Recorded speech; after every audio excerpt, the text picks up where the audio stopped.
अस्सलामुअलैकुम friends, welcome to divine cooking and baking. आज मैं आप लोगों के लिए बहुत ही ज़बरदस्त सी फ़हीटा पिज़्ज़ा की रेसिपी लेके आई हूँ।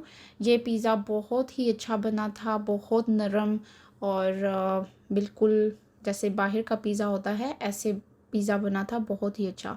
तो उम्मीद करती हूँ इंशाल्लाह आपको रेसिपी पसंद आएगी। तो प्लीज़ मेरे चैनल को सब्सक्राइब करके बेल आइकन को प्रेस कर दें ताकि मेरी हर वीडियो का नोटिफिकेशन सबसे पहले आपको मिले। तो सबसे पहले जो है वो मैं पिज़्ज़े की टॉपिंग तैयार करूँगी। तो उसके लिए मैंने ये पैन लिया है और उसके अंदर मैं तकरीबन 2 टेबलस्पून के बराबर कुकिंग ऑयल डाल रही हूँ। मैंने यहाँ पे ऑलिव ऑयल यूज़ किया है, आप जो है वो नॉर्मल कुकिंग ऑयल भी यूज़ कर सकते हैं। और उसके गर्म हो जाने के बाद इसके अंदर मैं एक चिकन ब्रेस्ट लिया था मैंने और उसको क्यूब्स में काटा था और वो शामिल कर रही हूँ। तो जब ये थोड़ा सफ़ेद होना शुरू हो जाए तो इसको हम कवर करके रख देंगे ताकि ये अपना पानी छोड़े और गल जाए। तो इस पॉइंट पे हम जो है इसके अंदर जो है अपने तमाम मसाले डालेंगे, जिसके अंदर सबसे पहले मैं ऐड करूँगी गार्लिक पाउडर। और गार्लिक पाउडर मैंने लिया है 1 टीस्पून। और इसके बाद जो है मैं इसमें ऐड करूँगी साल्ट, हाफ़ टी स्पून मैंने लिया है। और इसके बाद मैं ऐड कर रही हूँ red chilli powder. Red chilli powder मैंने 1 टीस्पून लिया है। और सॉल्ट मैंने हाफ़ टी स्पून इसलिए लिया है क्योंकि चीज़ के अंदर भी सॉल्ट होता है और पिज़्ज़ा सॉस में भी सॉल्ट होता है, तो आपने बहुत ज़्यादा जो है वो सॉल्ट नहीं डालना। फिर इसमें ज़ीरा पाउडर डाला है हाफ़ टी स्पून और फिर धनिया पाउडर डाला है 1 टीस्पून। तो तमाम अपने जो हैं वो मसाले डाल के अच्छे तरीके से इसको मिक्स कर लें और 1 से 2 मिनट के लिए इसको मज़ीद जो है वो भूनें। और फिर इसके बाद हम अपने जो हैं बाकी की टॉपिंग्स इसमें शामिल करेंगे। तो मेरे चिकन का जो है वो तमाम पानी सूख चुका है।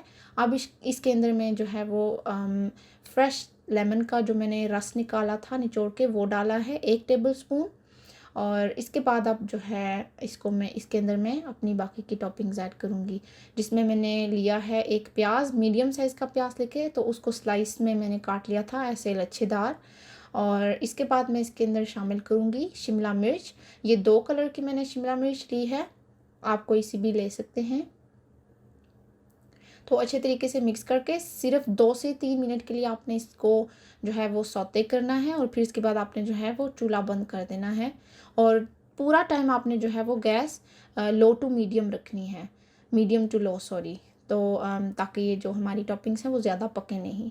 यहाँ पे मैं बोल के अंदर 1/3 कप नीम गर्म पानी लेके तो उसमें 1 टेबलस्पून चीनी की ऐड कर रही हूँ।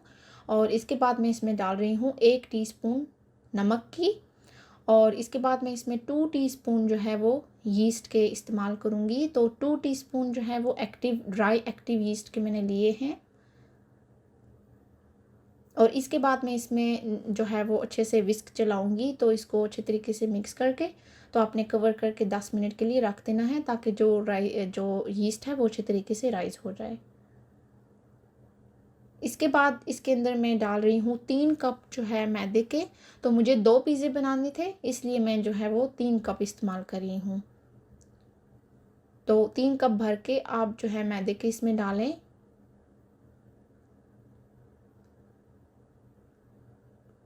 इसके बाद इसके अंदर मैं 2 टेबलस्पून जो है वो ऑलिव ऑयल का इस्तेमाल कर रही हूँ। तो ज़रूरी नहीं है कि ऑलिव ऑयल ही यूज़ करें, आप नॉर्मल कुकिंग ऑयल भी यूज़ कर सकते हैं। लेकिन पिज़्ज़े के अंदर जो है वो आमतौर पर ऑलिव ऑयल का इस्तेमाल किया जाता है। तो अच्छे तरीके से आपने जो है वो अपना आटा गूँध लेना है। और पानी जो है वो आपने यहाँ पे नीम गर्म इस्तेमाल करना है और बिल्कुल ज़रा ज़रा सा पानी लेना है आपने। और नॉर्मल जैसे हम रोटी की तरह डो बनाते हैं बिल्कुल वैसा डो आपने तैयार कर लेना है। उसके बाद डो निकाल के आप अपनी वर्कटॉप सरफेस पे रखें और उसको अच्छे तरीके से आप नीड कर लें। और अच्छे तरीके से आपने इसको एटलीस्ट 5 से 8 मिनट तक नीड करना है। देखें मेरा आटा बिल्कुल स्मूथ हो चुका है, कोई लंप इसमें नहीं है और बिल्कुल भी ये हाथ के साथ चिपक नहीं रहा। देखें मैं ऐसे इसके अंदर उंगली डालती हूँ तो वो वापस राइज़ हो जाता है। आपका आटा बिल्कुल ऐसा होना चाहिए। तो फिर जब आप इसको बॉल के अंदर रखें तो सबसे पहले आप तेल डाल के बॉल को अच्छे तरीके से ग्रीस कर लें और उसके बाद जो है आटा भी ग्रीस कर लें।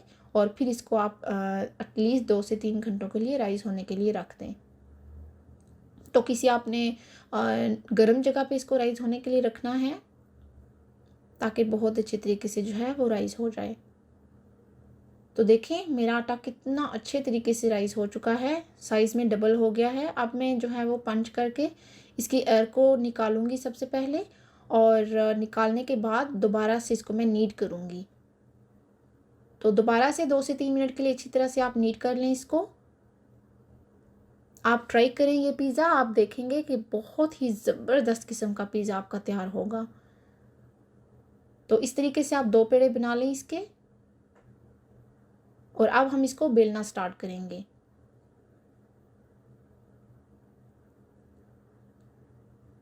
खुश्क आटा जो है, मैदा, वो आप डाल के इसके ऊपर तो इसको बेलना स्टार्ट करें, आपको जिस साइज़ का भी पिज़्ज़ा चाहिए। लेकिन मैं इसकी बहुत ज़्यादा जो है वो थिक क्रस्ट नहीं बनाऊंगी। इसकी जो बेस है वो मैं बहुत ज़्यादा थिक भी नहीं और थिन भी नहीं बनाऊंगी, मीडियम साइज़ की। तो आप जो है वो जो आपकी पिज़्ज़ा ट्रे है उसको भी अच्छे तरीके से ग्रीस कर लें। मेरा जो है वो ऑयल ब्रश करने वाला ब्रश नहीं मिल रहा था, इसलिए मैं हाथ से ही कर रही हूँ। तो यहाँ पे मैंने रखा है इसको पिज़्ज़ा ट्रे में, और जो फोक है उसके साथ आप इसको जगह जगह पे इसके सुराख कर दें ताकि ये अच्छे तरीके से अंदर तक पके। तो यहाँ पे फिर मैंने पिज़्ज़ा सॉस डाला है। आप अपनी चॉइस का कोई भी पिज़्ज़ा सॉस यूज़ कर सकते हैं। पिज़्ज़ा सॉस की रेसिपी मेरे चैनल पे अवेलेबल है, मैं इसको डिस्क्रिप्शन बॉक्स में डाल दूँगी।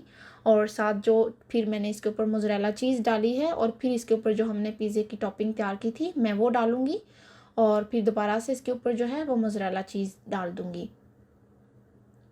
तो आप अगर ज़्यादा चीज़ पसंद करते हैं तो अपने हिसाब से जितनी भी चीज़ आपको पसंद है आप डाल लें। और फिर उसके बाद मैं इसके ऊपर जो है वो ऑलिव्स लगाऊंगी, यानी कि ज़ैतून। तो ब्लैक या ग्रीन जो भी आपके पास ऑलिव्स अवेलेबल हैं आप वो लगा लें।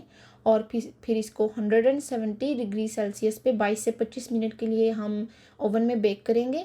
और आप इसको जब ओवन में रखें तो ज़रूरी नहीं है कि आपके भी 22 से 25 मिनट लगें। आप उसको थोड़े थोड़े टाइम बाद जो है वो चेक करते रहें। जब इसकी चीज़ अच्छे तरीके से लाइट गोल्डन ब्राउन सी हो जाए तो उस टाइम आप इसको निकाल लें। तो देखें मेरा ज़बरदस्त फहीटा पिज़्ज़ा तैयार है। उम्मीद करूँगी आपको पसंद आया हो, रेसिपी पसंद आई होगी। प्लीज़ मेरे चैनल को सपोर्ट करें, लाइक शेयर कमेंट करना मत भूलें, और अपने फ्रेंड्स और फैमिली में शेयर करें। अपनी दुआ में ख़ास याद रखें। अब मैं इजाज़त चाहूँगी। खुदा हाफिज़।